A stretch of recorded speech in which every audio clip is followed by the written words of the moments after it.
저는 오늘 누가복음의 이 말씀에 의지해서 다 이유가 있다라는 주제로 함께 은혜를 나누고자 합니다. 이 세상 모든 만물 다 이유가 있습니다. 어떤 일, 어떤 사건, 그 뒤에 우리가 알지 못하지만 다 이유가 있습니다. 오늘 한번 이 말씀을 가지고 우리 깊이 생각해 보는 시간 갖기로 원합니다. 가깝고도 먼 나라라고 이야기하죠. 한중일을 이야기를 할 때 외국인들은 한중일을 어떻게 평가할까? 그 나라를 방문해 보지 않은 외국인들을 대상으로 동북아 3국에 대한 평가를 내려보게 했어요. 그랬더니 일본이라고 하는 것은 아주 기술적으로도 높고 경제 대국이고, 그러니까 일본은 선진국이라는 이미지를 갖고 있더라고.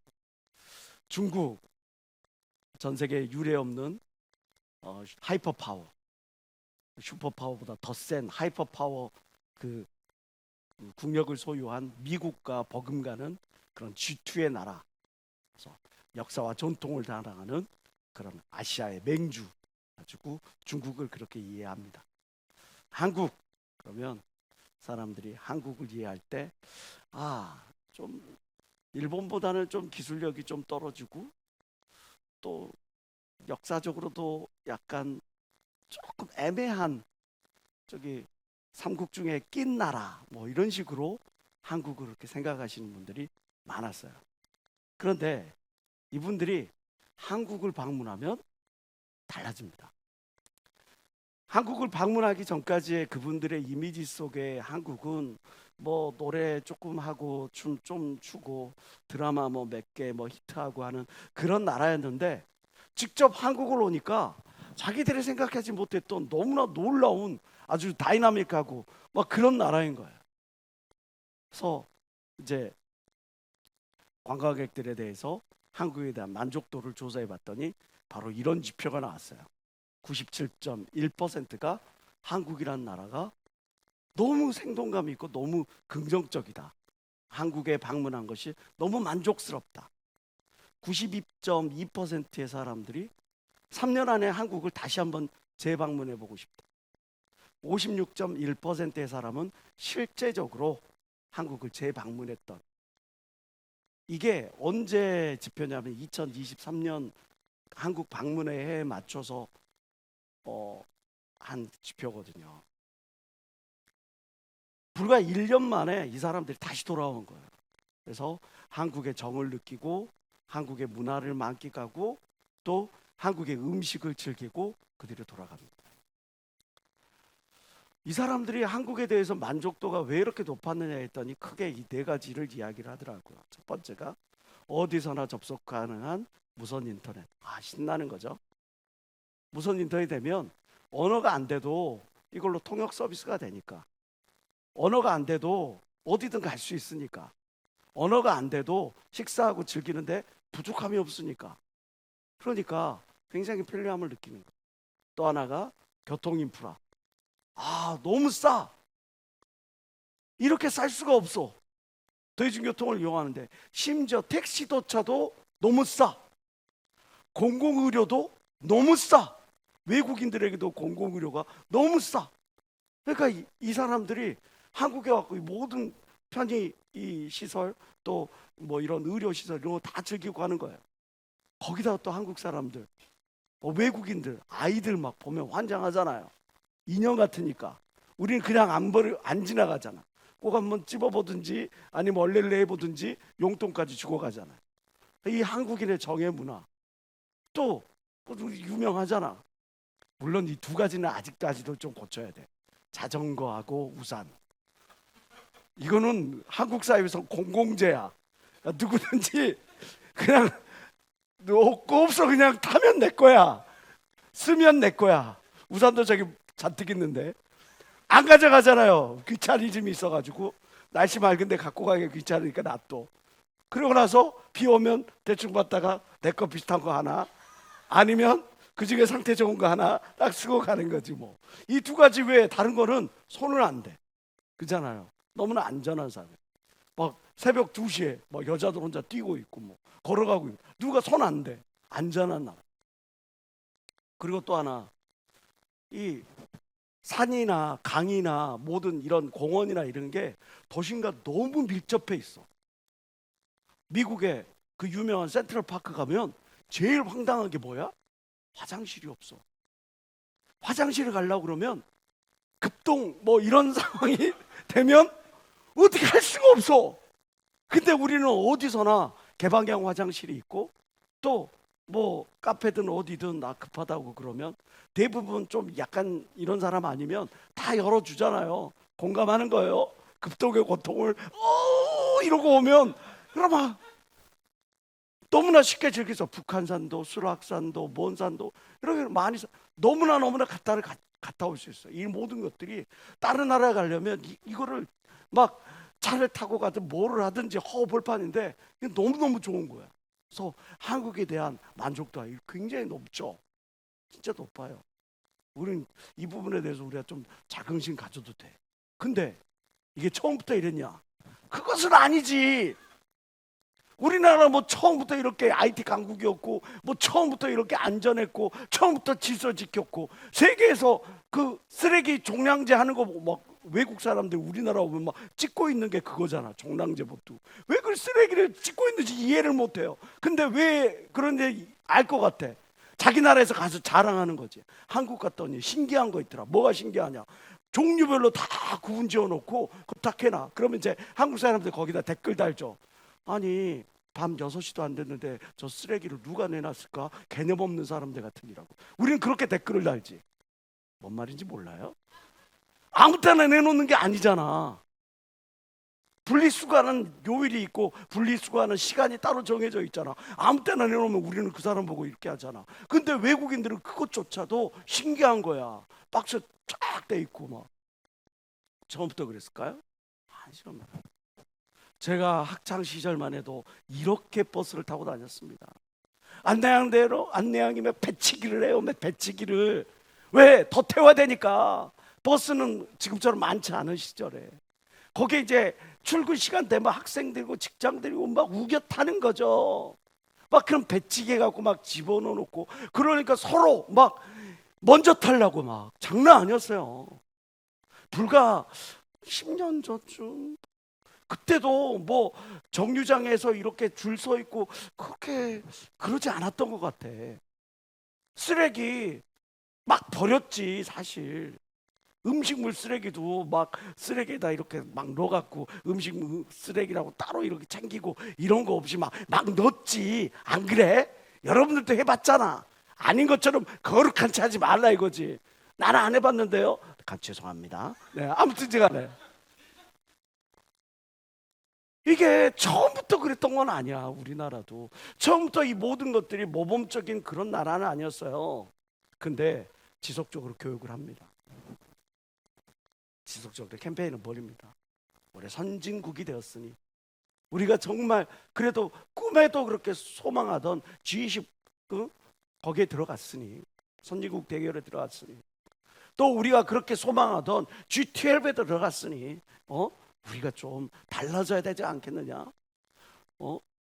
사회가 물질이 그 선진국이 됐으면 우리 안에 있는 정신도 선진국이 돼야 되지 않겠느냐? 사실 우리나라 같이 한 왕조가 500년씩 가고 그런 나라가, 고구려 같은 경우는 700년이 넘을걸요 아마? 한번 생각해 보세요. 전 세계에 그런 나라 있나? 중국? 없어요. 안 돼. 그렇게 하지 않아요. 일본? 아니에요. 미국은 뭐 나라 세워진 지가 불과 몇백 년인데. 프랑스, 영국 다 따져봐도 한 왕조가 막 500년씩 700년씩 막 이렇게 간 거 로마 빼고는 없어요. 로마는 1000년 왕국. 그렇게 이어져 오면서 정신문화라고 하는 게 우리 거기 DNA에 각인되어 있는 거예요. 그거를 뭐 어떤 막 배고파서 그랬죠. 생존해야 되니까 그랬죠. 그러니까 아득바득하게 살았던 거예요. 50년대, 60년대, 70년대 지나오면서. 그래서 잊어버렸던 본질을 다시 회복한 거예요. 교육을 통해서, 자꾸 교육을 통해서. 어떤 사람들은 한류에 대해서 폄훼를 합니다. 에이, 뭐 BTS니 뭐니 몇몇 그거 좀 나와갖고 뭐 이거 하고 좀 작품 몇 개 갖고 쪘떴지 뭐 한류 뭐 그거 얻어 걸린 거지 그게 뭘 그렇게 유명한 거냐고 생각할지 모르지만 절대 그렇지 않아요. 많은 문명사회를 연구하고 문화사를 연구하는 만화학자들은 이제 한국의 부상을 굉장히 격려하고 경계하고 이제 앞으로 한국이 전 세계 5번째 아내들은 강력한 영향력을 미치는 그런 나라가 될 거라고 많은 사람들이 예단을 합니다. 그 모든 것들이 얻어걸린 거라고요? 그렇지 않아요. 우리나라가 IT 강국이 될 때 그 이면에는 정말 눈물겨운 그런 투쟁이 있었어요. 우리가 1997년 그때 태어나지도 않은 분들도 이 자리에 있을지 몰라요.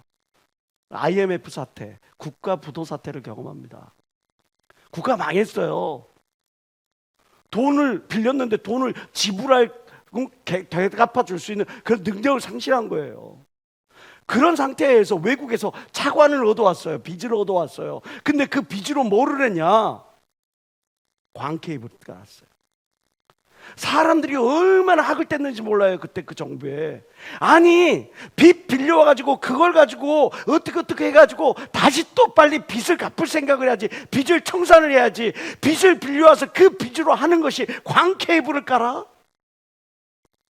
박정희 대통령이 우리나라 산업화를 위해 제일 먼저 했던 게 경부고속도로를 깔고 고속도로를 깔았던 것처럼 김대중 대통령은 지식, 정보화를 위한 그런 정보화 고속도로를 곳곳에 뚫어놨어요. 이것들이 바탕이 돼서 오늘날 우리나라가 게임 강국이며 IT 강국이 돼 이 모든 콘텐츠 강국이 된 거예요. 거저 얻어졌다고요? 우리나라 놀라운 어떤 편리한 교통 이야기를 합니다. 싸죠. 거기다가 뭐 버스, 광역버스, 뭐 먼 버스, 거기에다가 또 마을버스까지 연계돼 갖고 따르기까지 이제는 그죠? 그 다음에 또 뭐 요즘 뭐 새로 나온 거 있대요. 뭐 5만 원권 갖고 있으면 한 달 동안에 서울에 있는 모든 그 교통 그 모든 것들을 다 이용할 수 있는 그런 거 있다며요. 야, 이 사람들이 내가 평상시에 설교할 때는 너는 설교해, 나는 들어. 아주 거만한 자세로 듣더니 저들이 아는 이야기 하니까 바로 반응하시네. 아주 좋아요. 이것도 너무 좋아요. 이 모든 것들이 그냥 되냐? 아유, 버스 전용차로 만든다 그럴 때 막 데모하고 사람들 난리 나고 택시 기사들 뭐 버스 기사들 뭐 각 광역 단체 뭐 저기 운수 단체 뭔 단체들 그 나와가지고 난리도 그 난리가 아니었어요. 그 사람들 불러 모아가지고 공청회를 열고 해야 되는 것들은 왜 해야 되는지 당위성을 설명하고 막 협의하고 그 모든 과정들을 거쳐서 전용차로 딱 되니까 지금은 너무 편해. 그렇잖아요. 바쁠 때는 그냥 차 놔두고 그냥 대중교통 이용하는 게 너무 편해. 지하철까지 다 연결되니까 너무너무 좋잖아. 이걸 위해서 보이지 않는 곳에서 얼마나 많은 사람들이 그것들을 막 조율하려고 그 사람들을 이해시키려고 또 이해단체들과 협의하고 이 과정들이 그냥 얻어졌겠어요? 안전한 사회 만든다 그래. 이 사회 만들려고 해병대 전후에 뭐 자율방범대 다른 나라는 없어요. 이런 게 뭐 팔강모 산하 해가지고 뭐 그렇게 해가지고 그랬습니까? 뭐 이렇게 해갖고 하는 사람들 뭐 이상한 나라의 사이코라고 생각할 게 아니라 그분들의 희생이나 밤에 막 이 모든 것들 막 범인을 누가 잡아요? 우리나라는 경찰이 안 잡잖아요. 죄송합니다, 경찰분들. 네, 경찰들이 잡아요. 많은데 잡는데 대부분 보면 시민들이 경찰도 막 경찰들을 잡는데 막 범인들 잡고 있고 막 경찰들은 막 또 요즘에 막 그게 너무 과잉 과잉 진압 그것 때문에 오늘 너무 좋아요. 네. 과잉지나 뭐 이런 것들 때문에 막 혹시 자기 그거 될까봐 이게 막 못하잖아요. 그러니까 막 시민들이 가가지고 막 의자 들고 막 이렇게 칼 든 사람들 막 이렇게 해가지고 막 넘어뜨리고 막 해가지고 막 하는 것들. 여러분들 기억나요? 2007년도에 태안 앞바다 사건?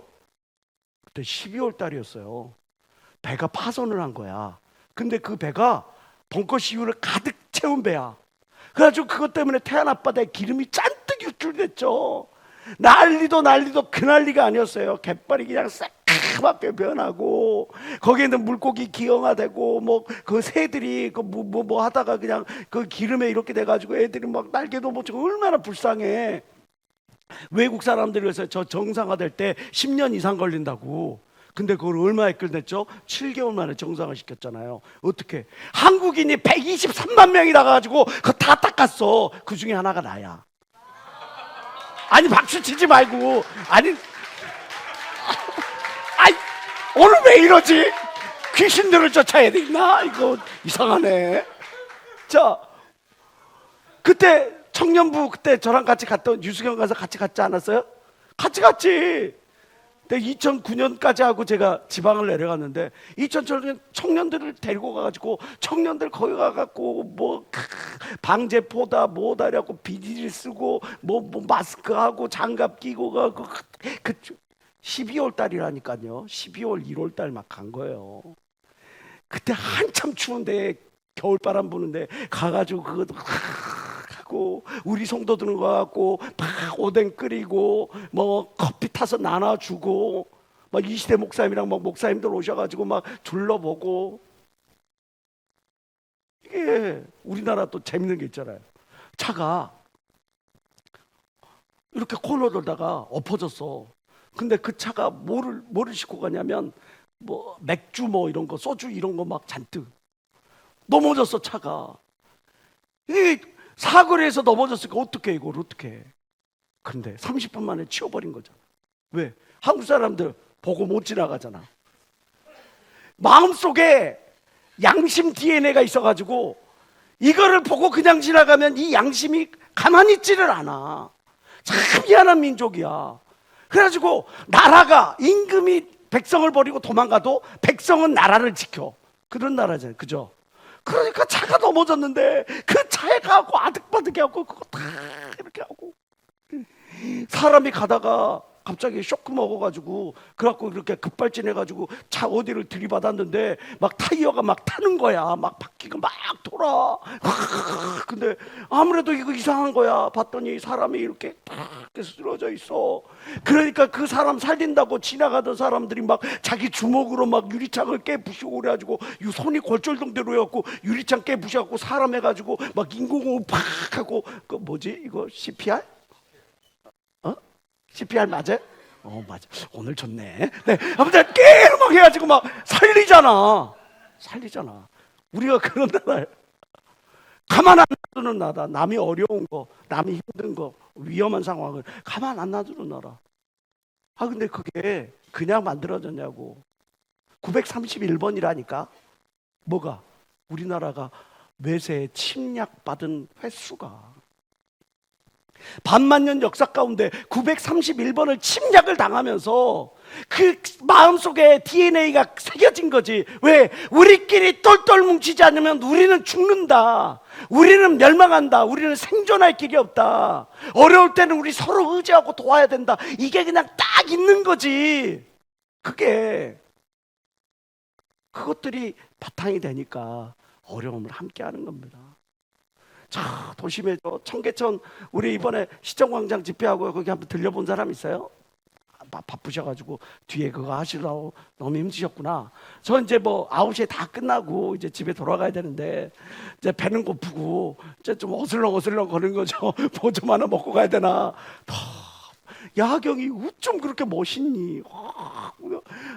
뭐 우리가 야경 볼 기회가 여러분들 많지 않잖아요. 그죠? 저녁 끝나면 와가 을을을을 하고 그러고 으쌰으쌰 하고 또 이제 가갖고 자다가 아침이면 또 일어나고 막 일하고 다시 저녁이면 또 밥 먹을 새도 없이 하고 을을을 이렇게 하고 막 그잖아. 저는 뭐 12시까지 목사 기도회 하고 나면 이 거의 이런 상태니까 아침에면 이제 비몽사몽 아침에 기도할 때는 이런 상태지 거의 뭐 이런 뭐 야경 볼 그런 거 없잖아요. 뭐 너무 좋은 거지. 막 너무 환상적이다. 이게 그냥 거저 만들어졌어요. 전쟁통에 다 깨부셔지고 뭐하고 그거를 청계천을 복개라고 하고 이제 거기에다가 다리를 세워놨는데 이제 교각 다 그것들이 이제 썩어가지고 그 철군들이 갖고 위험하고 그것들 다 걷어내고 그 모든 것들을 하는데 누군가가 그것들에 대해서 땀을 흘리고 눈물을 흘리고 피를 흘리고 물질을 쏟고 에너지를 쏟고 저항에 부딪히고 그것들을 이해시키고 이끌어가는 그 누군가가 있었으니까 이 모든 것들을 우리가 누리게 되는 거죠. 그래요. 저는 하나 그 책을 보다 갑자기 뜬금없는 생각이 났어요. 6.25 전쟁사라는 책을 딱 쭉 보는데 전쟁이 끝난 다음에 우리나라 이제 국토 이걸 보여주는데 다 민둥산이야. 다 민둥산이야. 저기 뭐 그게 뭐 제가 있었던 그 지역뿐만 아니라 서울에 있는 북한산 뭐 이런 산들 전쟁 후에 그 폐허가 된 그 모습들을 다 보여주는데 다 지금 현장 사진에 보여주는 것처럼 다 이런 민둥산인 거예요. 아니 어떻게 이런 민둥산이 이렇게 멋진 금수강산이 됐지? 문득 궁금해지기 시작하더라고. 그래서 제가 책을 한번 찾아봤어요. 우리나라가 과연 이렇게 멋진 나라가 된 것이 무슨 이유일까 해봤더니 우리나라가 치산 녹화 10개년 계획이라는 거를 딱 세워요. 그게 뭐냐면 치산, 산을 관리하고 녹화, 푸르게 만드는 거죠. 그래서 이걸 국가 차원에서 자연보호 헌장을 선포하면서 막 이것들을 관리를 하기 시작하는 거예요. 근데 이제 뭐 이거 하자 그러면 뭐 사람들이 다 해요. 안 그렇잖아. 그런데 이 산림 녹화 작업을 이제 그때부터 이제 식목일을 만들어 가지고 이제 나무를 심기 시작하는데 여러분들 아시겠지만 옛날에는 우리가 거기 아궁이를 뗐잖아요. 아궁이. 그죠? 아궁이를 떼니까 어떻게 나무를 해가야 돼. 그래서 나무를 한 짐에 놓으면 그게 얼마 그런 식으로 그렇게 팔렸던 때예요. 그런데 나무를 심어 놓으면 뭐해? 비어가. 그 묘목을 비워가지고 떼버리는 거야. 그러니까 이제 산림감시원이라는 사람을 둬가지고 저렇게 나무하는 사람들 막 잡아가고 그리고 밤중에도 이제 막 매복해가지고 그 나무 이렇게 몰래 해가는 사람들 뭐 이런 사람들 다 이렇게 감시하는 그런 일들을 했어요. 그런 일들뿐만 아닌 게 아니에요. 아궁이에서 계속 불을 피우면 이 나라에 미래 없다 그래가지고 그때 세계적으로 유명한 박사님이 우리나라에 딱 이제 정착을 했어. 한국인이니까. 그때 대통령이 박사님 모셔오면서 우리나라를 위해 정말 보일러가 시급합니다. 우리나라에 꼭 맞는 보일러를 개발해 주십시오. 그래갖고 만들어진 게 새마을 보일러라는 거예요. 우리가 생각하면 그 보일러가 뭘 우리나라 미래를 위해 중요할까 생각할지 모르겠지만 아궁이 문화를 계속 유지하면 치산 녹화가 안 돼. 그러니까 보일러를 연구한 거예요. 그래서 세계적인 그 물리학자가 우리나라에 와가지고 연구해서 그 만들어낸 게 새마을 보일러. 값싸고 그 다음에 손쉽게 이거 할 수 있고 그래가지고 그걸로 연탄 보일러로 바뀌어지고 여러분들 골로 알아요? 골로? 골로 잘 모르지. 골로라고 있어요. 여기다 기름 넣어가지고 석유 떼가지고 이렇게 심지에다가 이렇게 쫙 라이터도 귀할 때라 성냥 이렇게 해가지고 이렇게 집에서 먹을 수 있는. 옛날엔 아궁이에다 밥을 하는데 밥할 수가 없으니까 그렇게 해가지고 먹었어. 그렇게 바뀌어지는 거예요. 이게 그냥 됐다고요? 모든 게 이렇게 아름다운 금수강산이 됐었던 거. 우리 강산 푸르게 유황 킴벌리. 나 그쪽에서 나온 건 아니에요. 거기서 엄청나게 투자하고 말이죠. 캠페인 벌리고 이 모든 것들이 거저 되진 게 아니란 말이죠. 모든 결과에는 다 이유가 있는 겁니다. 어떤 사람이 잘 나가, 어떤 사람이 인정받아, 어떤 사람이 사랑받아. 직장이든 교회든 가정이든 그렇게 특출나는 사람이 있어. 왜 그래요? 그것도 다 이유가 있는 겁니다. 구멍난 주머니에 뭘 채울 수 있을까요? 없죠. 구멍난 심령에 하나님의 은혜가 채워질까요? 없죠. 구멍난 그 영혼에 하나님의 어떤 비전이 담길 수가 있을까요? 없죠. 구멍난 주머니에 그 무엇도 채울 수 없다는 것을 아는 우리가 정작 내 영혼의 어떤 내 물질을 관리하는 어떤 삶의 태도에 내 인생이라고 하는 그런 것들에 구멍나 있는 그분을 메꾸려고 하지 않고 그저 나의 없음을, 나의 부족함을 그것만 갖고 이야기를 한다면 그 사람 미래가 없는 겁니다. 미래를 장담할 수가 없는 겁니다. 생각할 수가 없는 겁니다. 모든 일어나는 일에는 이유가 있는 겁니다. 누군가가 여러분들이 박수를 치고 있다면 여러분들이 박수 받을 일을 했던 거예요. 누군가가 여러분들에게 정말 존경심을 표하고 있다면 여러분들 신앙에, 여러분들의 인생에 그 무언가가 배울 만한 점이 있기 때문이에요. 근데 반대라면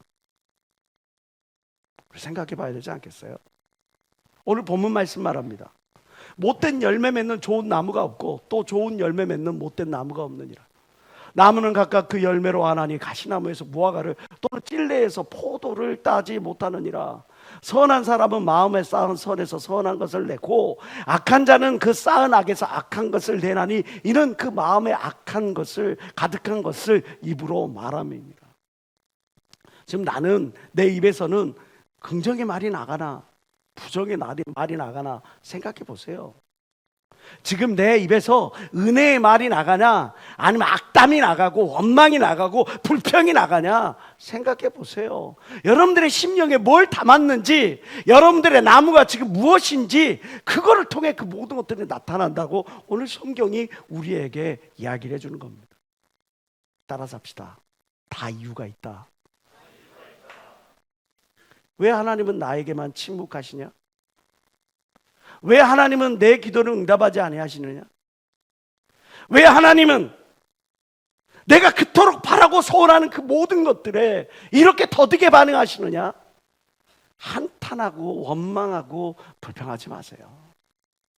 중요한 것은 오늘 내가 지금 어떤 모습이건 그것은 어제 선택한 결과라는 사실이야. 내가 오늘 정말 내가 바라고 소원하는 원하는 그런 모습이 아니었어. 어제 내 선택이 그랬기 때문이겠죠. 오늘 내가 정말 바라고 소원하는 그런 어떤 위치에 있어. 그걸 위해 어제 나는 남 모르는 눈물과 땀방울을 흘렸던 것 때문이겠죠. 성경은 그 부분에 대해서 우리에게 여러 군데에서 우리에게 교훈해 줍니다. 누가복음 6장에서 너희는 나를 불러 주여 주여 하면서도 어찌여 나라는 것을 행하지 않느냐. 하나님 도와주소서, 하나님 축복하소서, 하나님 인도하소서 하면서도 하나님이 하라는 것을 안 해. 내게 나와 내 말을 듣고 행하는 자마다 누구와 같은 것을 너희에게 보이리라. 하나님께 축복받은 사람과 같은 것을 너희에게 내가 나타내 보이리라. 집을 짓되 깊이 파고 주철을 반석 위에 놓은 사람과 같으니 큰 물이 나서 탕류가 그 집에 부딪히되 잘 지은 연고로 능히 요동케 못하였거니와 듣고 행치 아니하는 자는 주초 없이 흙 위에 집 지은 사람과 같으니 탕류가 부딪힘에 어려움이 닥침에 시험이 닥침에 역경이 닥침에 집이 곧 무너져 인생이 무너져 사업이 무너져 그 마음의 신앙이 무너져 파괴됨이 심하니라. 잠언 19장 2절 3절 다 같이 시작.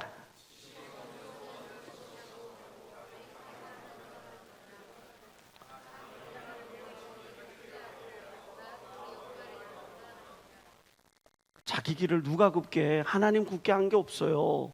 근데 내가 굽게 해놓고 하나님을 원망. 시편 107편의 이야기를 합니다. 사람이 흑암과 사망의 그늘에 앉으며 공고와 쇠사슬에 매인 이유는 하나님의 말씀을 거역하고 지존자의 뜻을 멸시합니다. 그러므로 수고로 저희 마음을 낮추셨으니 저희가 엎드려져도 돕는 자가 없었도다. 이에 저희가 그 근심 중에 여호와께 부르짖음에 그 고통에서 구원하시되 흑암과 사망의 그늘에서 인도하여 내시고 그 얼굴줄을 끊으셨도다.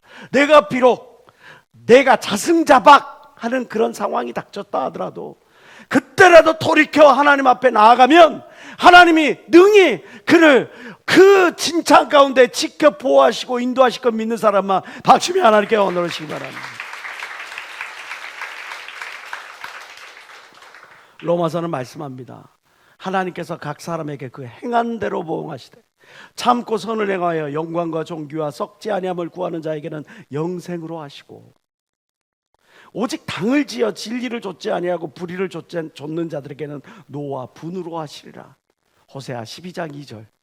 여호와께서 유다와 쟁변하시고 야곱의 소행대로 벌 주시며 그 소의대로 보응하시더라. 행한 대로 그 마음 먹은 대로 하나님께서 보응하시더라. 지금 내 영혼에 떼어야 할 구멍은 없습니까? 인생을 살아가는 나의 인생의 태도에 혹시 구멍난 곳은 없습니까? 혹시 내가 바로잡아야 할 그런 어떤 자그마한 그런 것들은 없습니까? 하나님은 다 알고 계실 뿐만 아니라 우리를 축복하기를 원하셔요. 우리가 받아들이느냐 받아들이지 못하느냐는 우리에게 있어. 이 세상 모든 것은 다 이유가 있어요. 고종욱 목사님이 저에게 이야기해 주십니다. 올해로 93살, 2살 되십니다. 그 오랫동안 목회하셨던 그 목사님이 저에게 해주셨던 말, 신목사야, 복 받을 짓을 해야 복을 받지. 100세를 바라보시면서 그 긴 세월 동안 목회를 하신 그 목사님이 인생의 깨달음, 목회의 깨달음 한 문장으로 이야기를 하시는데 복 받을 짓을 해야 복을 받지. 지금 나는 예쁜 짓 하는가? 복 받을 짓 하는가? 우리 갓난 애들 좀 크면 예쁜 짓 하면 하고 막 이랬는데 너무 귀엽잖아요. 근데 어떤 애는 예쁜 짓 하면 그런 애 있잖아요. 그것도 그런 애도 있어요. 나만 보면 막 우는 애들 에이 하고 막 울고 그거 괜히 미안해지고. 아니 똑같은데 어떤 애는 나만 보면 막 윙크도 해주고 막 뭐 이렇게 하면 막 내 주머니가 막 술술술 나와. 뭐라도 주고 싶어. 근데 나만 보면 그래 얼른 가라 그래. 나는 지금 내 주변에 있는 사람들에게 오염된 감정을 투척하고 있지는 않냐. 나는 지금 내 주변에 있는 사람들에게 내 어떤 상처난 감정들 또는 오염된 감정들, 이 모든 것들 막 투척하고 있지는 않냐. 누가 그 사람을 기뻐 받을 수가 있겠어요? 여러분들 주변에 있는 사람들은 쓰레기차가 아니에요. 쓰레기 분리수거함이 아니라고요. 여러분들이 오염된 감정이나 부정적인 감정을 받아들여주라고 내 주변에 엄마, 아빠, 형제, 자매, 또 친구, 신앙의 자녀 그게 있는 게 아니라고요. 근데 막 던져. 누가 그를 인정해요? 누가 그를 사랑해요? 누가 그를 존중해요? 그렇지 않잖아요. 복 받을 짓을 해야 복을 받지. 더 나은 내일 기대하기를 원하십니까? 누군가에게 사랑받고 인정받고 존중받기를 원하십니까? 그러면 나부터 바뀌어야 돼요. 나부터 바뀌어야 된다. 누가복음 16장 10절 말합니다. 지극히 작은 것에 충성된 자는 큰 것에도 충성되고 지극히 작은 것에 불의한 자는 큰 것에도 불의하니라. 말 쉽게 해버리죠. 그렇게 쉽게 말하는 거 나도 모르게 감정의 뚜껑이 확 열리죠. 아 미안해. 당신은 한 번의 실수라고 말하지만 그게 반복되더라니까. 당신은 그냥 탁 쏟아내고 알잖아. 나 뒤끝 없는 거. 너만 뒤끝 없지. 나는 뒤끝이 생겨. 너만 감정 털어버리면 되지. 나는 그 감정의 쓰레기를 잔뜩 끌어안고 살아야 돼. 가까이 가고 싶겠어요? 함께 하고 싶겠어요? 그러지 않죠. 그래서 표정 하나에도, 말 한마디에도, 내게 맡겨진 자그마한 것대로도 우리가 더 신경 써야 하는 겁니다. 소시오패스 좋아하는 사람 있어요? 사이코패스는요? 갑자기 느닷없이 달려와가지고 그냥 막 신길동에서 실제적으로 있었던 사건이에요. 여기 환승역이 되게 길잖아요. 하얀색 패딩 입은 여자가 지나가다가 갑자기 마주오던 그 여자의 싸대기를 쫙 때리고 그냥 아무 일 없다는 듯이 싹 가는 거예요. CCTV에 찍혔어. 근데 그걸 보고 있으니까 그 맞은 그 아줌마가 얼마나 당황스러운데 이렇게 되는 거죠. 또 우리나라 사람 또 가만 안 있어. 그걸 짝 소리 나고 악 하니까 뒤에 있던 그 10대 소년들 3명이 쫓아가갖고 굳이 꼭 잡아. 지나가도 되는데 굳이 잡아. 어디 가려고 그래요? 또 잡고 그러면 막 성추행한다 그렇게 하니까 어디 가려고 그래요? 안 돼요, 안 돼요. 막 이렇게 해가지고 경찰 올 때까지 딱 해가지고 경찰에 넘겨.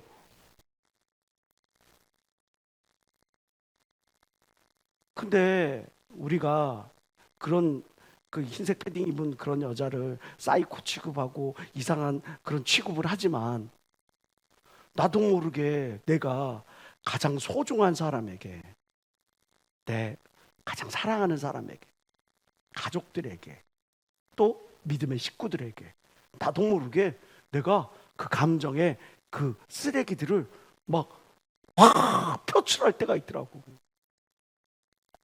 정말 위험한 거거든요. 바로 잡아야 될 일입니다. 우리가 달란트 비유가 있죠. 어떤 사람은 5달란트 주고, 어떤 사람은 2달란트 주고, 어떤 사람은 1달란트 주고, 성경을 받았고 꼬아서 보는 사람이 있어. 아니 왜 공정하게 2달란트씩 주지? 그잖아요. 8달란트니까 다 합하면 3명 아니야. 이걸 어떻게 나누지? 9달란트면 3달란트씩 줄 텐데. 그럼 이렇게 하면 되겠네. 2달란트씩 주고 나머지 2달란트는 그냥 내가 가지면 되겠네. 성경을 이상하게 해석하는 그런 사람이 있어요. 뭔 말인지 모르는 사람이 있어. 아무튼 간에 그렇게 해가지고 막 왜 그렇게 주냐 막 그렇게 따지는데 그 핵심이 그게 아니잖아. 얼마 받았느냐, 얼마의 사랑을 받았느냐, 얼마의 관심을 받았느냐가 중요한 게 아니라, 달란트 그 비유에서 하나님께서 우리에게 말씀하신, 예수께서 우리에게 말씀하시고는 하는 것은 그걸 받고 너가 얼마나 충성했느냐, 그걸 하나님이 더 중요하게 보신다는 거죠. 우리가 똑같은 시간 줬어요. 그 시간들에 나는 정말 얼마나 충성되게 삶을 살아가고 있느냐. 아브라함을 믿음의 조상이라고 인정을 합니다. 많은 사람들이 착각하는 게 있어요. 아브라함이 믿음의 조상이 되었던 이유, 그럼 여러분들은 딱 생각하는 게 뭐예요? 갈대아 우르에서 아브라함아 너는 저 가나안으로 가라. 그래서 그 가나안 땅으로 갔기 때문에 그가 믿음의 조상이 되었다고 여러분들은 기억하죠? 아니라니까. 단 한 번의 순종으로 아브라함의 믿음의 조상이 된 게 아니에요. 하나님이 아브라함을 진정 인정했던 것은 뭐냐? 그가 어느 장소에건 무엇을 하든 제일 먼저 했던 게 하나님께 단을 쌓고 제사를 드렸어. 하나님 중심으로 살았어. 그래서 하나님이 그를 인정하고, 그래서 하나님이 그에게 약속을 주고, 하나님이 그래서 그에게 축복하고 그를 믿음의 조상으로 만드시는 겁니다. 그냥 너 가, 아멘, 순종. 근데 왜 안 주시지? 아니라고. 예를 들어서 내가 어떤 집회를 하고 어떤 행사를 하고 그래서 정말 총각의 두레돈입니다. 노총각의 두레돈입니다. 노처녀의 두레돈입니다. 하나님 아버지, 내가 정말 이 귀한 걸 내가 적금을 깨고 뭐를 깨고 하나님께 드립니다. 왜 반응이 없으시지? 한 번 드렸다고 하나님께서 그렇게 그걸 생각하지 마시라고. 하나님이 정말 우리에게 바라시는 것은 평생을 통해 내 삶의 중심으로 하나님을 섬기고 온전히 하나님 중심으로 살아가고 있느냐, 그거를 하나님 보러 보신다. 아브라함의 삶 볼까요? 창세기 12장 7절 여호와께서 아브라함에게 나타나시되 가라사대 내가 이 땅을 너의 자손에게 주리라 하신지라 그가 자기에게 나타나시는 하나님을 여호와를 위하여 그곳 세겜에서 단을 쌓았다. 아브라함이 가나안 땅에 딱 와서 제일 먼저 했던 게 세겜에서 단을 쌓은 거죠. 예배의 단을 쌓는 거. 베델 동편산으로 옮겨 장막을 치니 그는 선이 베델이요 동은 아이라 그가 그곳에서 여호와를 위하여 단을 쌓고 여호와의 이름을 부르더니 세겜에서 이제 좀 더 살기 편한 곳으로 옮겨서 거기가 베델이야. 그 베델에서 또 그는 단을 쌓는 거예요. 거기서만 단을 쌓는 게 아니에요. 장막을 옮겨 이제 헤브론 땅으로 갑니다. 그 헤브론 땅에서 그는 또 여호와를 위하여 단을 쌓다. 그리고 브엘세바에서 또 에셀나무를 싣고 거기에 영생하시는 하나님 여호와의 이름을 부르며 단을 또 쌉니다. 그래요. 브엘세바에서 단을 쌓아요. 그리고 우리가 잘 아는 모리아산. 여호와께서 가라사대 내 아들 내 사랑하는 독자 이삭을 데리고 모리아 땅으로 가라. 가서 내가 내게 지시하시는 한 산 거기서 그를 번제로 드려. 모리아 땅에 있는 그 한 산에 들어가서 거기서 또 그는 단을 쌓고 그의 아들을 하나님께 번제로 드리려고 하는 그 믿음의 시도를 하게 되는 거죠. 어디를 가든지 무엇을 하든지 아브라함에게 있어서 제1순위는 하나님 앞에 단을 쌓고 예배드리는 거예요. 여러분들이 사업을 시작하든 직장을 들어가든 아니면 집을 옮기든 어떤 사람을 만나든 무엇을 하든 제일 먼저 해야 될 게 뭐야? 하나님 이 사업을 축복하시고 이 만남을 축복하시고 이 선택을 축복하셔서 하는 것이 필요한 거예요. 제가 여러분들에게 연애 뭐 만남을 갖는다 그러 뭐 한다 그럴 때 저를 좀 만나러 오세요 하는 것들을 임원들한테 이야기를 해요. 뭐 제가 뭐 그걸 감시하겠습니까? 그거 안 된다고 퇴짜 놓으려고 그랬겠습니까? 나도 바쁜 사람이야. 바쁜데 굳이 오라고 그러는 이유가 뭐겠어요? 말씀대로 하는 거예요. 하나님 이 만남을 축복하소서. 만남 가운데서 깨달음이 있고 만남 가운데서 신앙이 깊어지고 만남 가운데서 열매가 있어야지. 엉뚱한 데로 빠지는데 어떤 사업을 시작할 때도 자기 멋대로 뭐 계획대로 딱 해가지고 믿지도 아니하는 사람, 악한 사람, 또 어떤 불법을 저지르는 그런 일들 막 벌리면서 하나님 축복해 주시겠냐고요. 제가 경기교회를 담당할 때 그때 성도님이 하는 일이 뭐냐면 돈 잘 벌었어요. 뭔 일을 했는지 알아요? 외국 분들과 한국인들 중개해주는 결혼 알선, 외국인 결혼 알선. 근데 그 갖고는 돈이 안 되지. 왜 돈이 안 돼요? 맨날 엮여지는 게 아니잖아. 그러니까 3개월 있다가 도망가게 만드는 거죠. 몇 개월 살다 튀게 만드는 거예요. 그리고 한 사람이 여러 사람하고 이렇게 만남을 갖도록 주선을 해주는 거죠. 결혼 사귄 거예요. 하나님 축복하세요. 그거 할 수 있어요, 없어요? 없잖아요. 제가 그걸 알게 됐어요. 그래서 그분에게 말했죠. 성도님, 그만두시오. 하나님 기뻐하지 않아요. 하나님 당신을 축복하지 않는다고. 남을 상처 주고 남 마음 아프게 해놓고 그래서 복 받았다. 그래서 내가 하나님 축복해줬다. 그거 자랑할 수가 있겠어? 그만뒀어요. 물질의 어려움이 생기죠. 그전에는 그냥 순풍순풍 돈이 들어왔는데 가만만 앉아만 있어도 뭐 몇백씩 몇천씩 주머니에 꽂혔는데 어려움 닥치죠. 그러나 주를 위한 어려움이면 믿음의 결단이면 하나님이 더 좋은 길로 인도하실 걸 믿는 사람아 박수며 하나님께 원하시기 바랍니다. 사업하는 어떤 청년이 남의 통장 가지고 그리고 나서 어떤 일들을 진행을 해. 왜? 자기가 그 전에 사업하던 그런 것들이 이렇게 해가지고 제대로 이거를 제때 못 해준 거야. 그러니까 내가 이것들을 신용 뭐 이런 것들을 해가지고 하는 그런 것들 있잖아요. 그런 프로그램들이. 제가 그 청년을 불러서 이야기를 했어요. 참 능력 대단하다. 어떻게 그렇게 어렵고 엎어졌는데 그걸 다시 이만큼 해보고 있느냐. 정말 수고했다. 근데 비중은 돌려줘야지. 개인 회생 밟지 말고 더 많이 벌어서 더 많이 축복받아서 당신에게 투자했던 사람들, 그 사람들에게 돌려줘야지. 그래야 하나님이 나와 함께 하셨다고 당당할 수 있지 않냐. 언제까지 남의 통장 가지고 쓸 거냐. 내 통장 가지고 당당하게 사업해라. 눈치 보지 마라. 지금 당장 어려울지 모르겠지만 하나님이 축복하실 거다. 난 당신을 더 축복할게. 우리 그렇게 살면 안 돼요? 눈치 보면서 적당히 타협하면서 피해갈 길, 쉬운 길,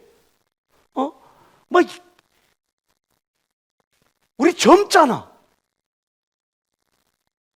기회가 있잖아. 하나님 앞에 당당하게 요구할 수 있는 그런 믿음이 여러분에게 있잖아.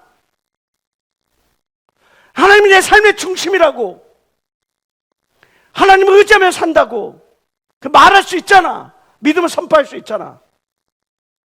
아브라함이 하나님께 인정받은 게 바로 그거예요. 삶 속에서 제일 먼저 사람을 만나든 어디를 움직이든 무엇을 계획하든 하나님 앞에 항상 예배를 드리고 하나님께 보고하고 그리고 움직였어. 모세는요?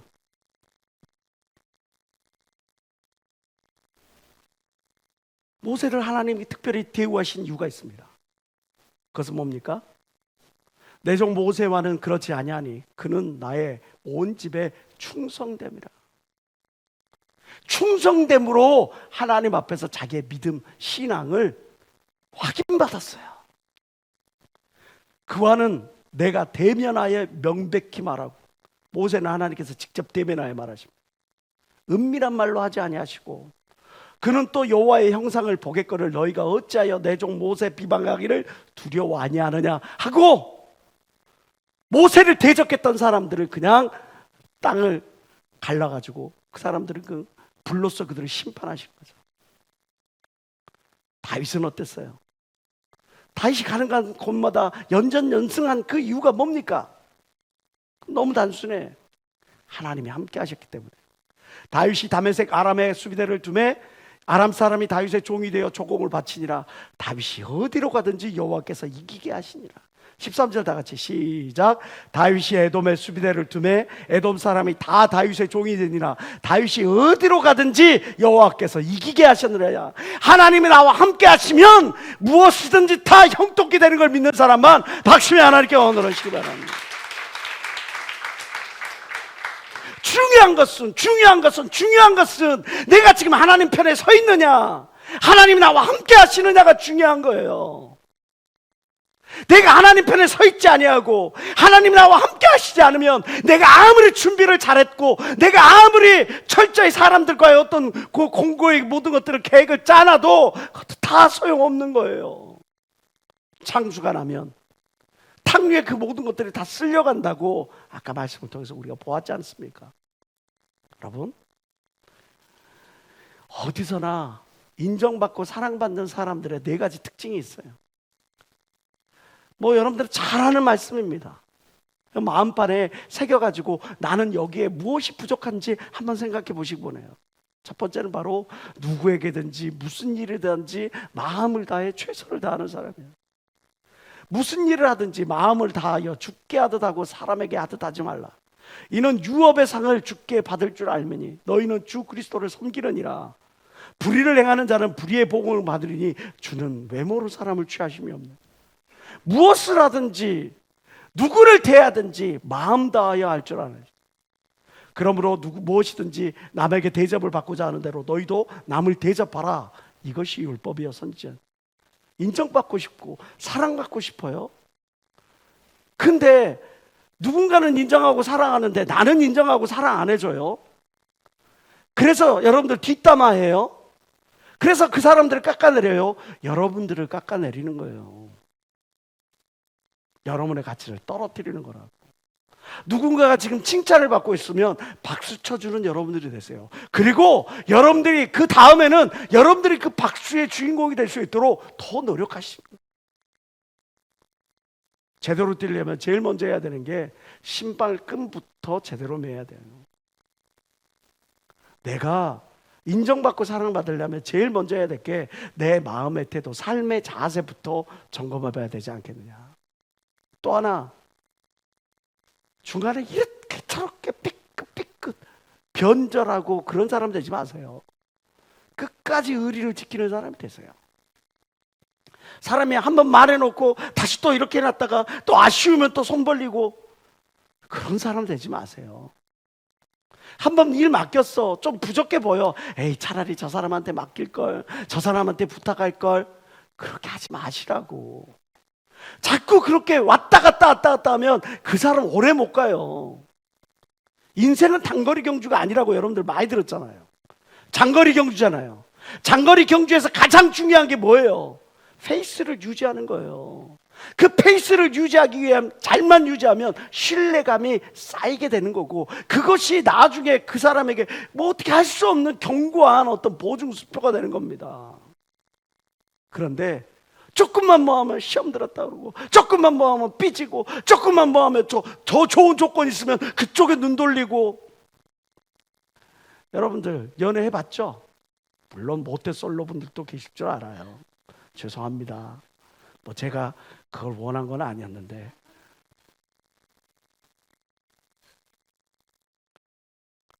양다리 걸치는 사람 좋아요? 어장 관리하는 사람, 내가 어장 관리의 대상이 되었다는 것 느낄 때 그 기분이 좋겠냐고요. 볼지어다 내가 너의 앞에 열린 문을 두었을 때 능히 닫을 사람이 없으리라. 내가 너의 행위를 아노니 너가 적은 능력을 가지고도 내 말을 지키며 내 이름을 배반치 아니하였도다. 능력이 많냐 적냐 중요한 게 아니라고. 잘생겼냐 못생겼냐 중요하지 않다고. 이쁘냐 날씬하냐 중요하지 않다고. 그 사람이 정말 끝까지 마음을 잘 지키느냐, 그게 중요하다고. 보라, 사단의 회 곧 자칭 유대인이라 하나 그렇지 않고 거짓말하는 자들 중에서 몇을 너에게 주어 저희로 와서 내 발 앞에 절하게 하고 내가 너를 사랑하는 줄을 알게 하리라. 내가 나의 인내의 말씀을 지켰은즉 내가 또한 너를 지키어 시험의 때를 면하게 하리니 이는 장차 온 세상에 임하여 땅에 거하는 자들을 시험할 때라. 잠언 11장 4절 시작. 재물은 진노하시는 날에 무익하나 의리는 죽음을 명케 하느니라. 의리를 지키는 여러분들이 되시길 주의 이름으로 축원합니다. 의리, 알았어요? 시작했으면 중도에 포기하지 말라고. 한번 먹은 그 마음 중간에 이렇게 흐트러뜨리지 마시라고. 그리고 여러분들에게 부탁드리고 싶어요. 말 좀 예쁘게 좀 하세요. 거친 말, 상스러운 말, 그런 말들 좀 뽑아냈으면 좋겠어. 여기 나왔지? 사랑합니다, 고맙습니다, 감사합니다, 덕분입니다. 이런 말을 자꾸 쓰면 사람들이 얼마나 좋아. 독사이 자식들아. 죄송합니다. 제가 그런 게 아니에요. 이 독사이 자식들아, 너희는 악하니 어떻게 선한 말을 할 수 있느냐. 너희 마음에 가득한 것을 입으로 말함이라. 선한 사람은 그 쌓은 산에서 선한 것을 내고 악한 사람은 그 쌓은 악에서 악한 것을 내느니라. 내가 너에게 이르노니 사람이 무슨 무익한 말을 하든지 심판날에 이래 대하여 신문을 받으리니. 다 같이 시작. 내 말로 의롭다함을 받고 내 말로 정죄함을 받으리라. 독사의 자식이 아니면 되죠? 너의 말을 항상 은혜 가운데 소금으로 고르게 함같이 하라. 그리하면 각 사람에게 마땅히 대답할 것을 알리라. 소금으로 고르게 한 것 같이. 너무 과해도 안 돼. 너무 적어도 안 돼. 제가 건강을 잃어보니까 알겠습니다. 제 건강이 좋다고 어떤 사람은 뭐 삼을 갖다 주고 녹용을 갖다 주고 뭐를 갖다 주고 막 갖다 주셔요. 근데 그거를 걸을 수 있는 상태가 아니야. 백약이 무효해. 나에게 맞는 약을 줘야지 그 약이 나에게 유익한 거야. 명약이 다른 게 아니라 맞는 약이 명약이야. 여러분, 예쁜 말 하세요. 예쁜 말 하기로 작정하세요. 이제 잘난 체, 또 지적질, 막 상처 주는 말, 핥히는 말, 거짓말, 이런 말들은 아예 그냥 쪽쪽 뽑아버리세요. 마지막으로 당부드리고 싶어요. 여러분들이 정말 인정받고 존중받고 사랑받으려면 그 어디보다 하나님의 나라를 위하여 그것들을 심을 필요가 있어요. 여러분들이 육체를 위하여, 여러분들의 삶을 위하여서도 해야 되겠지만 하나님의 나라를 위해서. 갈라디아서 6장은 말합니다. 스스로 속이지 말라. 하나님은 만으로 여김을 받지 아니하시니, 속지 아니하시니 사람이 무엇으로 심든지 그대로 거두리라. 8절 다 같이 시작.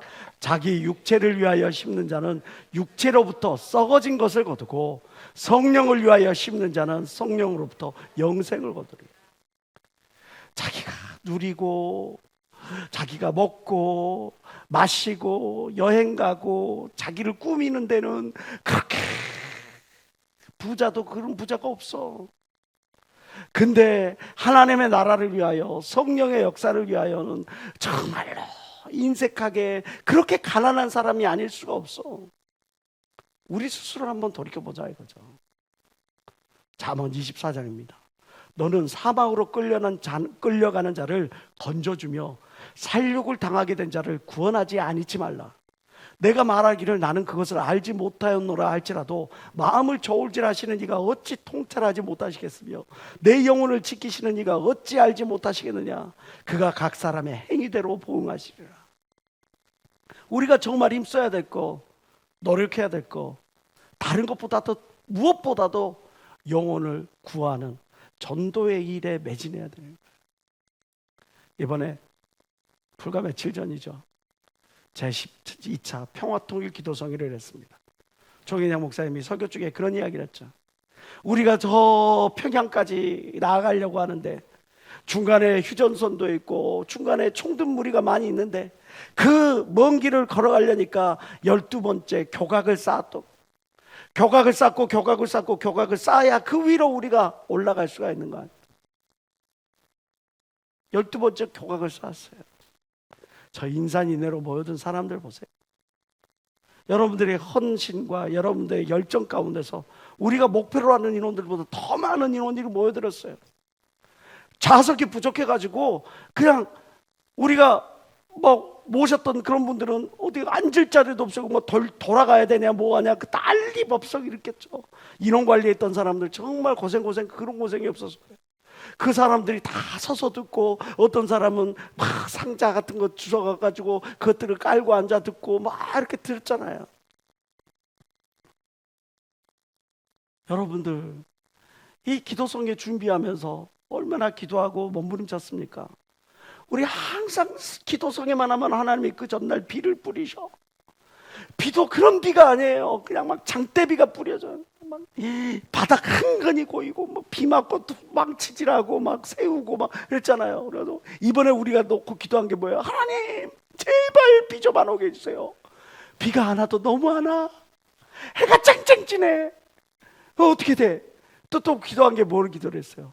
저 여기 영상 LED 영상 이게 햇빛 받아서 반사되면 이게 보이지가 않으니까 하나님 구름 기둥으로 저거를 막아주세요. 다 기도했잖아요. 그죠?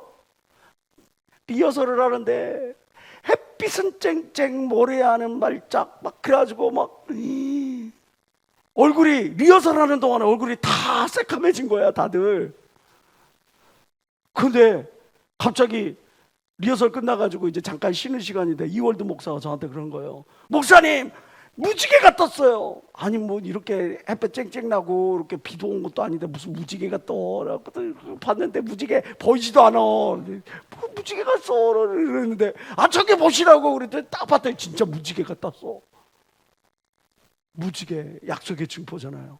아 하나님이 이번에 진짜 역사하신다 딱 그러는데 놀라운 일이 벌어지는 거죠.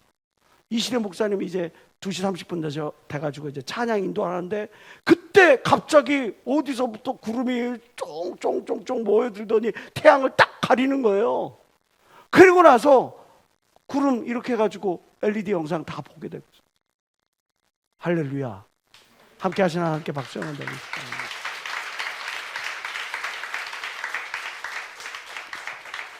제가 서 있던 그 사회자석은 저 광화문 어떤 시위하는 단체 그 스피커가 바로 놓여있던 바로 뒤에요. 그래서 제가 할렐루야 하면 그 소리가 들어가야 되는데, 저 사기꾼 집회에 들어가지 마시오. 사이비 집회 가지고 막 그런 소리가 막 들어가, 마이크에 막 딸려 들어가 막.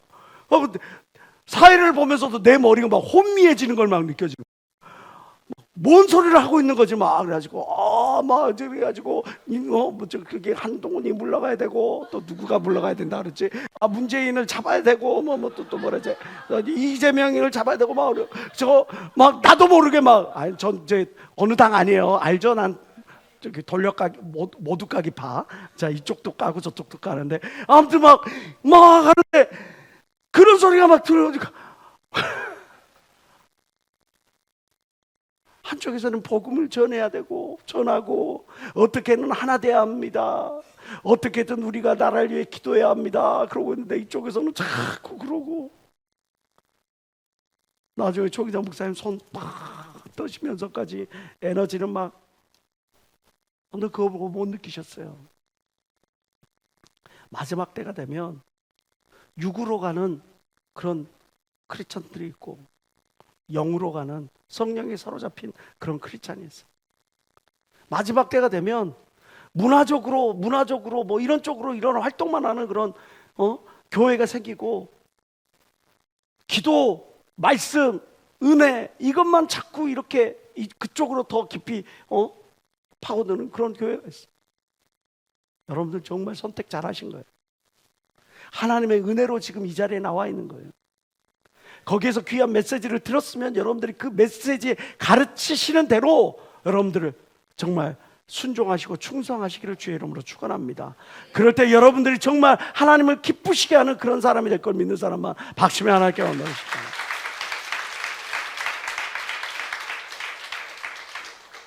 역대하 15장 7절 다 같이 시작. 그런즉 너희는 강하게 하라. 손이 약하지 않게 하라. 너희 행위에는 상급이 있어. 주변 사람들이 뭐라고 하든지 마음을 강하게 해야죠.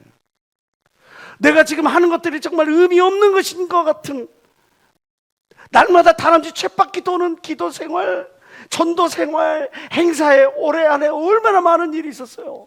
여러분들 기억나요? 올해 나는 맨날 여기서 운 것밖에 생각이 안 나. 올해가 시작되자마자 월프부터 시작해가지고 이시대 목사님 집회에다가 수련회에다가, 그 다음에 대상포 찍으려고 갤갤갤거리다가, 그 다음에 예수 이름으로 다시 태어났다, 그 다음에 서울시청 집회에다가, 또 이제 앞에 또 뭐가 벌어질지 몰라. 당장 11월 2일 날 월프 집회인데, 그리고 그 다음 주에는 이시대 목사님 또 집회 있네. 그러면 또 추계산상 집회 있겠지. 그 다음에는 성탄 전도대회가 있겠네. 오마이 가스렌지네. 그러나 내가 이렇게 이끌려가는 걸, 그게 복된 것인 줄 믿으시기 바라요. 그러니까 우리가 주님 앞에 서면 다 나타나겠지. 종두둑두, 콩 심은 데 콩 나고 팥 심은 때 팥 난다는 뜻입니다. 심은 대로 거두는 것이 자연 법칙이에요. 영생의 법칙입니다.